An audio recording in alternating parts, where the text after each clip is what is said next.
ఇప్పుడే 'ఇరుముడు' మూవీ చూసేసి వస్తున్నాను. అసలు 'ఇరుముడు' మూవీ అయితే చాలా బాగుంది. మీలో ఎవరైనా చూసారా? చూసుంటే మీకు ఎలా అనిపించిందో కామెంట్ చేసేయండి. చూడని వాళ్ళు ఎవరైనా ఉంటే ఇప్పుడే వెళ్ళి కన్ఫామ్గా ఫ్యామిలీతో వెళ్ళి చూసేయండి. ఎందుకంటే అంత బాగుంది మూవీ. ఈ మూవీలో ఒక తండ్రి కథ, అంటే తండ్రి కూతురు కథ. తండ్రి కూతురికి ఏమని చెప్తాడంటే, నువ్వు ఎక్కడ ఏం చూసినా వచ్చి నాకు చెప్పేయాలని చెప్తాడు. సో తన కూతురు ఏం చేస్తుందంటే, ఎక్కడ ఏం చూసినా ఏం జరిగినా వచ్చి తన నాన్నకి చెప్పేస్తుంది.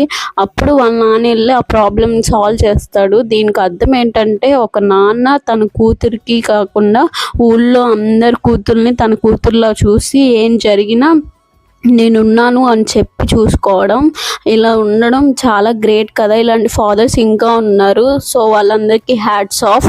ఈ 'ఇరుముడు' మూవీ చూసినప్పుడు క్లైమాక్స్లో నేనైతే ఏడ్చేసాను అబ్బా. ఏడ్చేసి నేను ఒక్కదాన్నే ఏడుస్తున్నానేమో అని కామ్గా కూర్చున్నాను. సో లాస్ట్లో థియేటర్ బయట నుంచొని అందరి మొహాలు చూస్తూ ఉన్నాను. చూస్తే అందరూ ఏడ్చారు. మీరు ఏడ్చే ఉంటారు కదా.